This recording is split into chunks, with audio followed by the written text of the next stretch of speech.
सभी एकादशी में से निर्जला एकादशी को अधिक महत्वपूर्ण माना गया है, क्योंकि इस दिन साधक बिना अन्न और जल ग्रहण किए व्रत करते हैं। निर्जला एकादशी का व्रत ज्येष्ठ मास के शुक्ल पक्ष की एकादशी तिथि को किया जाता है। हिंदू धर्म में एकादशी व्रत का मात्र धार्मिक महत्व ही नहीं है, ये व्रत मानसिक एवं शारीरिक स्वास्थ्य के नजरिए से भी बहुत महत्वपूर्ण है। एकादशी का व्रत भगवान विष्णु की आराधना को समर्पित होता है। इस एकादशी का व्रत करके श्रद्धा और सामर्थ्य के अनुसार दान करना चाहिए।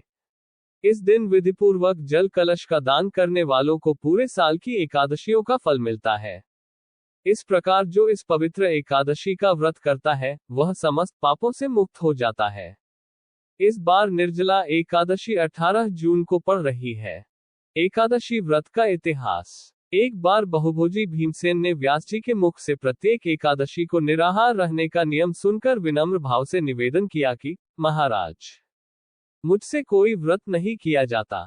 दिन भर बड़ी तीव्र क्षुधा बनी ही रहती है, अतः आप कोई ऐसा उपाय बतला दीजिए जिसके प्रभाव से सद्गति हो जाए।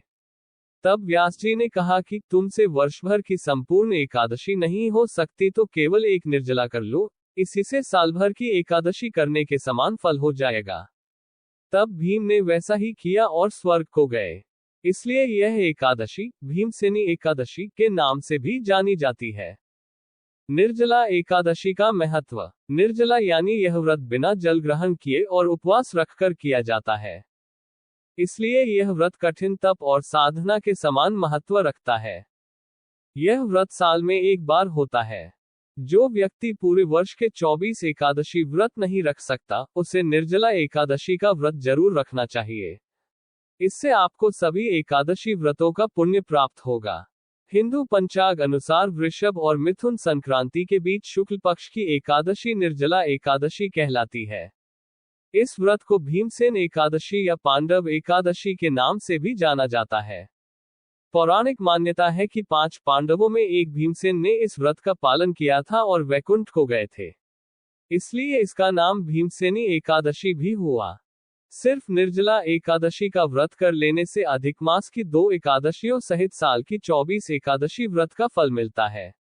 जहां साल भर की अन्य एकादशी व्रत में आहार संयम का महत्व है, वहीं निर्जला एकादशी के दिन आहार के साथ ही जल का संयम भी जरूरी है। इस व्रत में जल ग्रहण नहीं किया जाता है, यानी निर्जल रहकर व्रत का पालन किया जाता है। यह व्रत मन को संयम सिखाता है और शरीर को नई ऊर्जा देता है। यह व्रत पुरुष और महिलाओं दोनों द्वारा किया जा सकता है। व्रत का विधान है। दिन भर इन बातों का ध्यान रखें। 1. पवित्रीकरण के समय जलाचमन के अलावा अगले दिन सूर्योदय तक पानी नहीं पिए। 2. दिन भर कम बोले और हो सके तो मौन रहने की कोशिश करें। 3. दिन भर न सोएं। 4. ब्रह्मचर्य का पालन करें। 5. झूठ न बोलें, गुस्सा और विवाद न करें। व्रत कथा। भीमसेन व्यास जी से कहने लगे कि हे पितामह, भ्राता युधिष्ठिर, माता कुंती, द्रौपदी, अर्जुन, नकुल और सहदेव आदि सब एकादशी का व्रत करने को कहते हैं, परंतु महाराज मैं उनसे कहता हूँ कि भाई मैं भगवान की शक्ति पूजा आदि तो कर सकता हूँ, दान भी दे सकता हूँ, परंतु भोजन के बिना नहीं रह सकता। इस पर व्यास जी कहने लगे कि हे भीमसेन, यदि तुम नरक को बुरा और स्वर्ग को अच्छा समझते हो तो प्रति मास की दोनों एकादशियों को अन्न मत खाया करो। भीम कहने लगे कि हे पितामह, मैं तो पहले ही कह चुका हूं कि मैं भूख सहन नहीं कर सकता।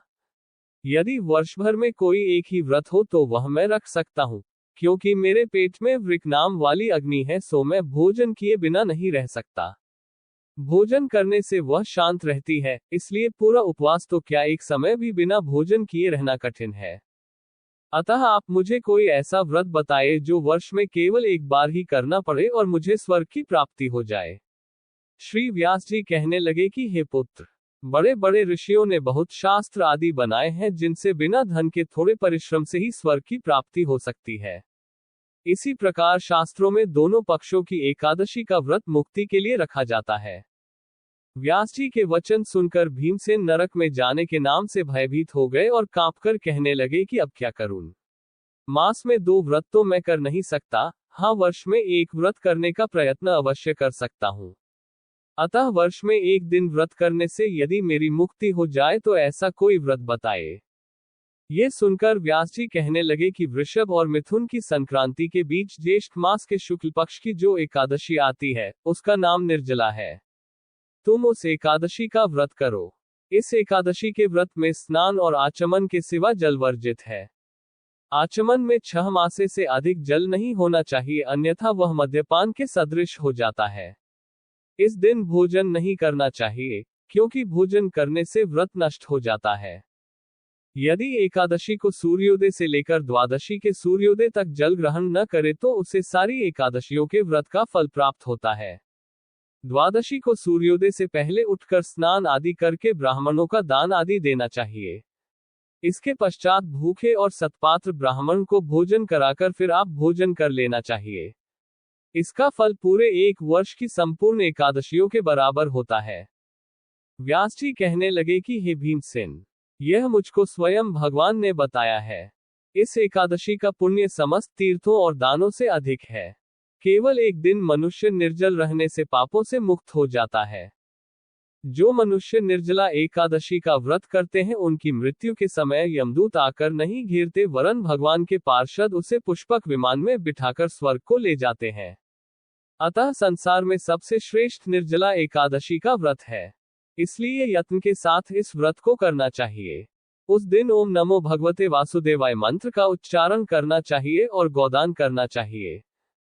इस प्रकार व्यास जी की आज्ञानुसार भीमसेन ने इस व्रत को किया। इसलिए इस एकादशी को भीमसेनी या पांडव एकादशी भी कहते हैं। निर्जला व्रत करने से पूर्व भगवान से प्रार्थना करें कि हे भगवान, आज मैं निर्जला व्रत करता हूँ, दूसरे दिन भोजन करूंगा। मैं इस व्रत को श्रद्धापूर्वक करूंगा, अतः आपकी कृपा से मेरे सब पाप नष्ट हो जाएं। इस दिन जल से भरा हुआ एक घड़ा वस्त्र से ढंक कर स्वर्ण सहित दान करना चाहिए। जो मनुष्य इस व्रत को करते हैं उनको करोड़ पल सोने के दान का फल मिलता है, और जो इस दिन यज्ञादिक करते हैं उनका फल तो वर्णन ही नहीं किया जा सकता। इस एकादशी के व्रत से मनुष्य विष्णुलोक को प्राप्त होता है। जो मनुष्य इस दिन अन्न खाते हैं वे चांडाल के समान हैं। वे अंत में नरक में जाते हैं। जिसने निर्जला एकादशी का व्रत किया है वह चाहे ब्रह्म हत्यारा हो, मद्यपान करता हो, चोरी की हो या गुरु के साथ द्वेष किया हो, मगर इस व्रत के प्रभाव से स्वर्ग जाता है। हे कुति पुत्र, जो पुरुष या स्त्री श्रद्धापूर्वक इस व्रत को करते हैं उन्हें अग्रलिखित कर्म करने चाहिए। प्रथम भगवान का पूजन, फिर गोदान, ब्राह्मणों को मिष्ठान व दक्षिणा देनी चाहिए तथा जल से भरे कलश का दान अवश्य करना चाहिए। निर्जला के दिन अन्न, वस्त्र, उपाहन, जूती आदि का दान भी करना चाहिए। जो मनुष्य भक्तिपूर्वक इस कथा को पढ़ते या सुनते हैं उन्हें निश्चय ही स्वर्ग की प्राप्ति होती है। आपको वीडियो कैसा लगा कमेंट बॉक्स में लिखकर अवश्य बताना। वीडियो अच्छा लगा हो तो लाइक, शेयर और सब्सक्राइब भी करना। Please like, share, subscribe. Thank you.